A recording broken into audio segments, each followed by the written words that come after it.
الله أكبر الله أكبر الله أكبر الله أكبر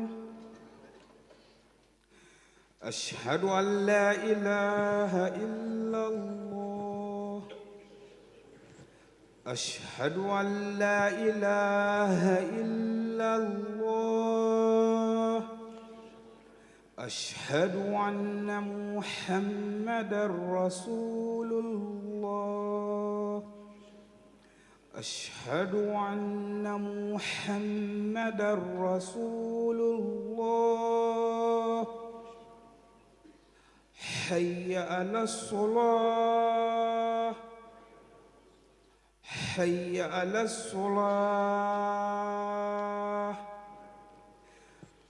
حي على الفلاح حي على الفلاح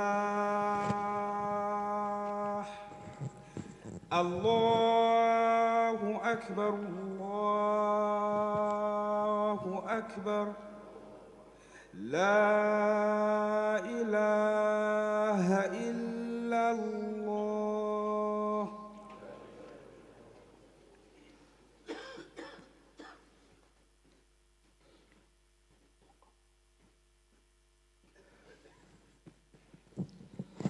إن الحمد لله نحمده ونستعينه ونستغفره ونعوذ بالله من شرور أنفسنا ومن سيئات أعمالنا من يهده الله فلا مضل له ومن يضلل فلا هادي له وأشهد أن لا إله إلا الله وحده لا شريك له وأشهد أن محمدًا عبده ورسوله يا أيها الذين آمنوا اتقوا الله حق تقاته ولا تموتن إلا وأنتم مسلمون أوصيكم ونفسي بتقوى الله فإن الله تعالى مع المتقين وبعد. Allah subhanahu wa ta'ala, as has been mentioned various times from this minbar, has placed within the universe within which we live principles and rules. And these principles, they are recurring and reliable, and they are consistent, coherent. An example, a basic example, which is perhaps not relevant to the topic that we are speaking about, but to give clarification. 1 + 1 will always result in 2. The temperature of water will always boil at the same point. These are things that are coherent and consistent and do not change. Allah subhanahu wa ta'ala has placed order and has placed structure into life. The person who is lazy will not succeed. The person who is hard-working will succeed. Although perhaps succession, perhaps there is some subjectivity about it. What does it mean to be successful, etc.? The point is, if a person works hard, they will be successful. They will be respected. And if a person does not work hard, they will not be successful, nor will they be respected, and so on and so forth. If we look to history, we can find examples of principles that have been reoccurring and a structure that is clear. And when we add to history, which is the blueprint of application, history is a blueprint of application. How you go about things, you will find what you would like to achieve in history. A blueprint of application. When you pair this with the Quran, you acquire insight into how to be a successful person, collective, family, society, ummah, and so on and so forth. And there is a particular type of success that we today are looking for and searching for. The success that we are looking for is not the success that perhaps we have, or the meaning of success that we have attached to the term success. When we say success today, what's usually assumed is financial, physical, material, status, etc., etc. But when we look to the Quran, we find that success has a different meaning. And perhaps we can use the term nasr, victory. We can say an-nasr is success.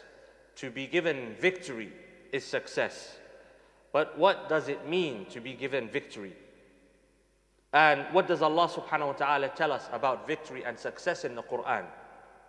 And as Muslims, it is very important and critical that when we want to understand anything about life, we go to the Quran. The Quran is our manuscript of how to live. How to live. If you would like to understand people, don't listen to the people about themselves. Listen to Allah subhanahu wa ta'ala describe His creation, people. If you want to know about life, don't listen to those who are living this life just like you are. Rather, listen to the one who created this life within which we live. Allah subhanahu wa ta'ala. Where? In the Quran. Likewise, An-Nasr. Allah subhanahu wa ta'ala, He says, أَمْ حَسِبْتُمْ أَن تَدْخُلُوا الْجَنَّةَ وَلَمَّا يَأْتِكُمْ مَثَلُ الَّذِينَ خَلَوْا مِنْ قَبْلِكُمْ مستهم البأساء والضراء وزلزلوا حتى يقول الرسول والذين آمنوا معه متى نصر الله. Do you believe that you are going to be entered into paradise and yet you have not been tested like those who were tested before you? They faced calamities and atrocities and difficulties, and the earth beneath them shook until the messenger and the believers said, when is the success, the nasr, the victory going to come from Allah? And Allah subhanahu wa ta'ala responds, أَلَا إِنَّ نَصْرَ اللَّهِ قَرِيبٌ. The victory of Allah is close.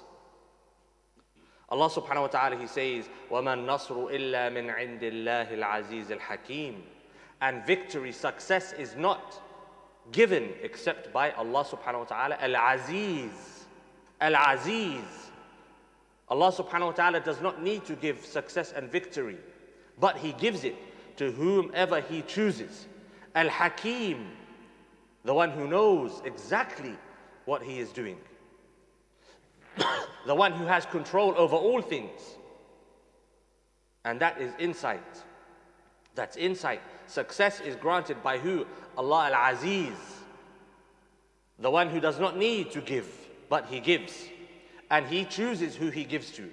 Al-Hakim, the one who knows when, how, and what to give. And Allah subhanahu wa ta'ala, He says, قد كان لكم آية في فئتين التقتا فئة تقاتل في سبيل الله وأخرى كافرة يرونهم مثليهم رأي العين. Two bodies came together to fight. On which day? Two parties, they came together to fight. On which day? The Battle of Badr. One party fighting in the path of Allah subhanahu wa ta'ala, and another fighting against Allah subhanahu wa ta'ala and His allies.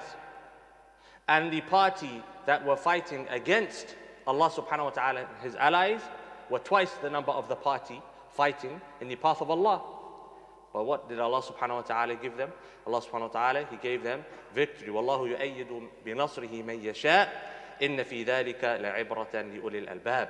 Allah subhanahu wa ta'ala, He gives victory and aid to whomever He so pleases and chooses. Who did Allah subhanahu wa ta'ala give victory to? To the party who were less in number. And after this ayah, when you read in the Quran, Allah subhanahu wa ta'ala, He says, زُيَّنَ لِلنَّاسِ حُبُّ الشَّهَوَاتِ مِنَ النِّسَاءِ وَالْبَنِينَ وَالْقَنَاطِيرِ, and so on and so forth. Allah subhanahu wa ta'ala, He then informs us that the desires and the pleasantries of this life have been made beautiful to people. What's the link? Allah subhanahu wa ta'ala is informing us that He gives victory to whom He so chooses. And He gave victory to the party of the believers on Badr. But then Allah subhanahu wa ta'ala informs us that the beauty of this life, the pleasantries of this life have been made loved by us as people. Why?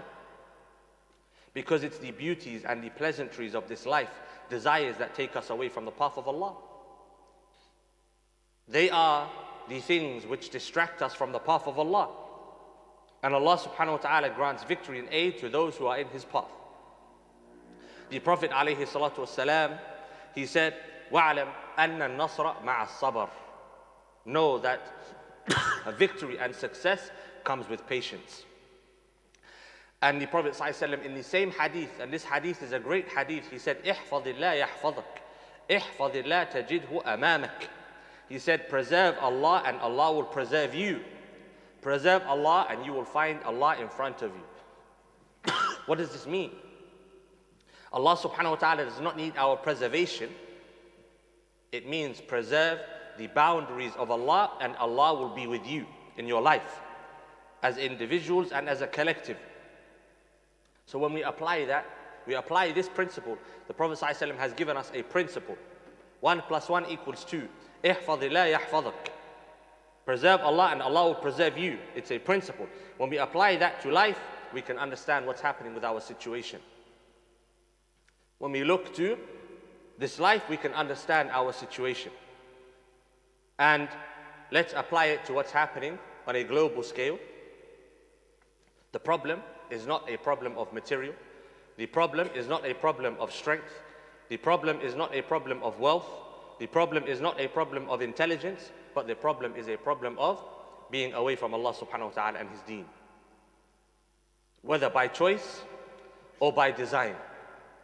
Whether we are choosing to do so, or whether infrastructures have been designed to keep us away from the deen of Allah subhanahu wa ta'ala. And if we look to history, as was mentioned in the beginning, we will find a correlation between certain principles and successful results. And to be brief, some of them are, number 1, obeying Allah Azza wa Jal. To obey Allah subhanahu wa ta'ala.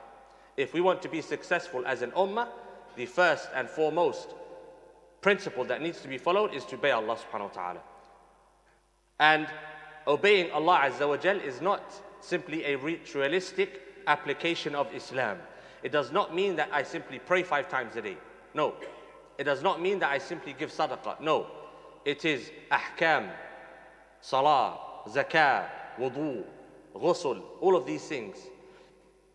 Mu'amalat, when it comes to buying and selling, when it comes to investing.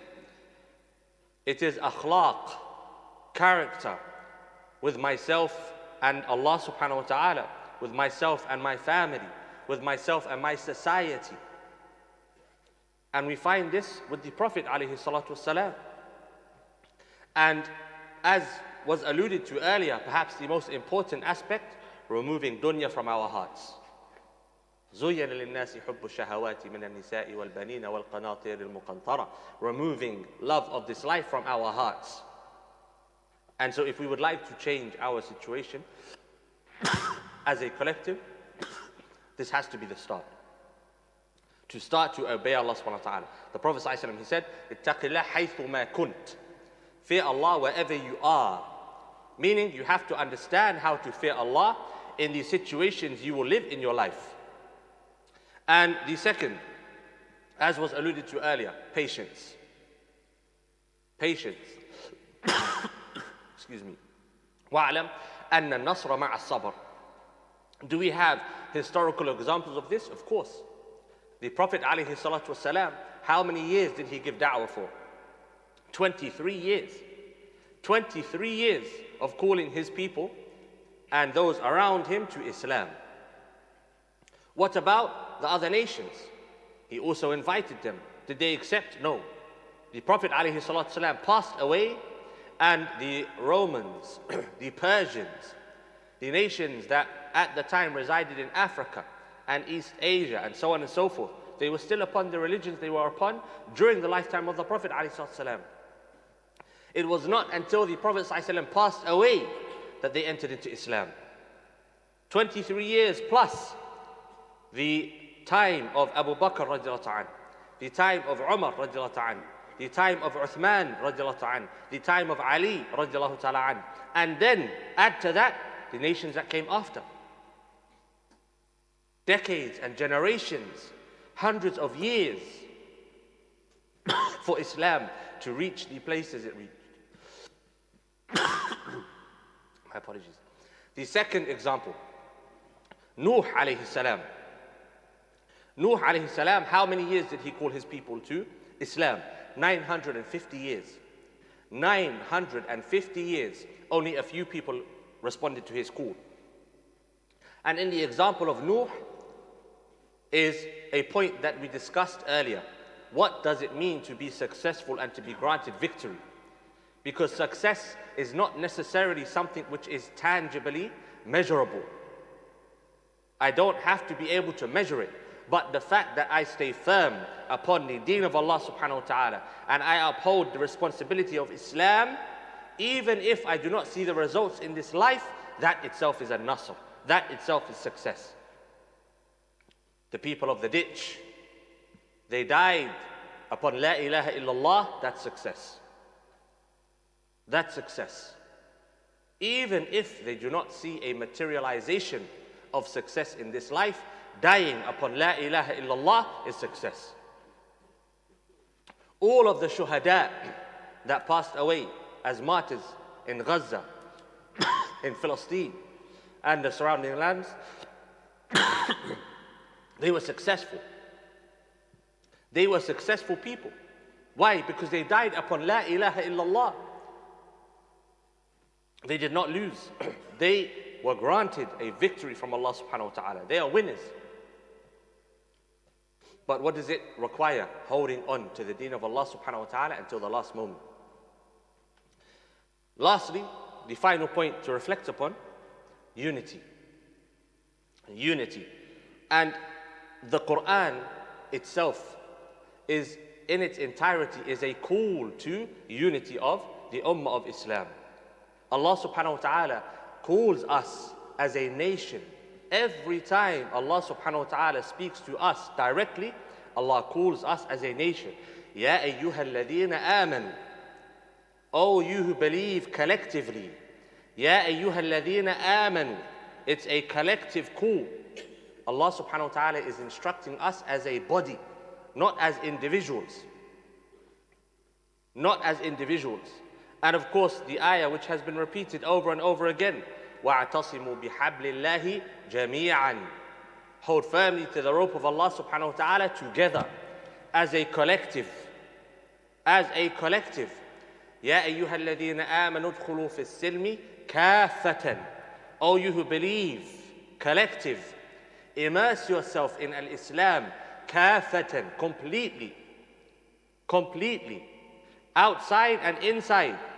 Not just an external application of Islam, but an internal application of Islam. And from the call to unity, the akhlaq of Islam. Husn al-dhann, to have good thoughts of others, not to backbite, not to slander, not to divide. When we are united, we are a force to be reckoned with. But when we are disunited, we are like the froth on the sea. It strikes and it disappears. That's the problem of our time. And you travel the Muslim lands, alhamdulillah, you see the signs of intelligence, the signs of cultivation, the signs of character, robustness, strength. What happened? We became disunited. We turned away from the deen of Allah subhanahu wa ta'ala, whether by our choices ourselves or by design, the infrastructures that want to keep us away. And so we have to wake ourselves up. أقول قولي هذا وأستغفر الله لي ولكم ولسائر المسلمين فاستغفروه إنه هو الغفور الرحيم.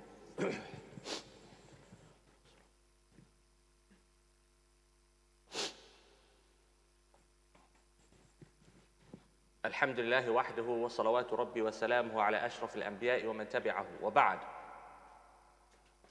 When we look to history and we look to the nations used by Allah, it's a very important point, and the nations used by Allah subhanahu wa ta'ala to grant victory to Islam and to raise the flag of La ilaha illallah, you will find qualities and characteristics that were simple and similar. The Sahaba, they were a simple people. In comparison to the Romans, the Byzantinians, the Persians, they were a simple people. They were a people that lived away from these great nations at the time. If it wasn't for the importance of the point, I would stop here. At the time, so bear with me inshallah. At the time, they were cut off from the Byzantinians, from the Romans, from the Persians. The Persians and the Romans looked down upon them. When the Sahaba traveled to Persia, they said, "What are you desert people doing here? Go back home. We'll give you some dried milk, some coins, a few pieces of gold. Go back home. Go back to your desert." They looked at them as a simple people. These people can't want much. What's the significance of that? We'll come to it. Likewise, you look to the Fatihin of Al-Andalus. They were a mixed group of people. One in particular that is always mentioned, Tariq ibn Ziyad, rahimahullah ta'ala wa radiya an, he was from the Amazighi people. Again, they were a simple people. In comparison to the great nations at that time, they were a simple people. They had a simple culture. You look to the Mamalik, who defeated the Tatar. They were a simple people. They did not have an established culture or place in this life by design. Likewise, you look to the Salajiqa, you look to the Ottomans in their start. Simple people. Their culture was not built up. They did not have hundreds of years of great culture and history and heritage to hold on to. Historical baggage. The companions held on to principles of character, not what they had built and the foods that they would eat, etc. Why is that significant? Because these people, they were detached from this life. They were travelers, you can say perhaps. Their attachment to this life was already a surface level attachment. And there is significance in that. Because in order to be from the party that is used by Allah Azza wa Jal to grant victory to the deen of Islam, you have to be willing to give up this life in your heart, with your pocket, before anything else. If you are attached to this life, you are attached to your nation, you are attached to your tribe, you are attached to your food or your color or whatever silly attachments that we have, then you cannot possibly give victory to the deen of Islam, because you have an attachment, something to hold you back. Likewise, there is a certain age group within our ummah that Allah has used repeatedly throughout history. The youth. The youth. Why? Because their hearts are not yet attached to this place here, this dunya. But the older a person gets, the more deep-rooted their feet become in the soils of this dunya. The more they have to lose. Whereas a young person, he acts first and thinks later. He has nothing to lose. He's detached. And this quality is a very important quality. Detachment from this life. Removing ourselves from this dunya and removing the dunya from our hearts. If we would like to be successful. And success ultimately is success in which life? The next life. Not this life. The next life. Success in this life is shallow. It's temporary. It's fleeting. Look to what's happening in America now. The wildfires spreading through a certain part of America, Hollywood, and so on and so forth. Some of those individuals, the homes destroyed, millionaires, billionaires perhaps, crying over bricks. Whereas our people in Gaza, patient, grateful, as their houses are being bombed and destroyed. Today, you can be a rich person, tomorrow poor. You can be a poor person today, rich tomorrow. These things are fleeting. As for the next life, success is permanent. And in order to get there, we have to sell this life. We have to sell this life. May Allah subhanahu wa ta'ala make us from those who sell this life for the next. May Allah subhanahu wa ta'ala forgive us our shortcomings and overlook our mistakes. اللهم صل على محمد وعلى آل محمد كما صليت على إبراهيم وعلى آل إبراهيم إنك حميد مجيد وارض اللهم عن أبي بكر وعن عمر وعن عثمان وعن علي وعن سائر الصحابة أجمعين اللهم تب علينا واعف عنا إنك أنت العفو الكريم اللهم انصر الإسلام والمسلمين. اللهم اجعلنا من الرافعين لراية الإسلام يا رب العالمين. اللهم انصر إخواننا في فلسطين وفي أنحاء العالم يا مجيب الدعوات. اللهم يا رب استعملنا ولا تستبدلنا، وأقم الصلاة.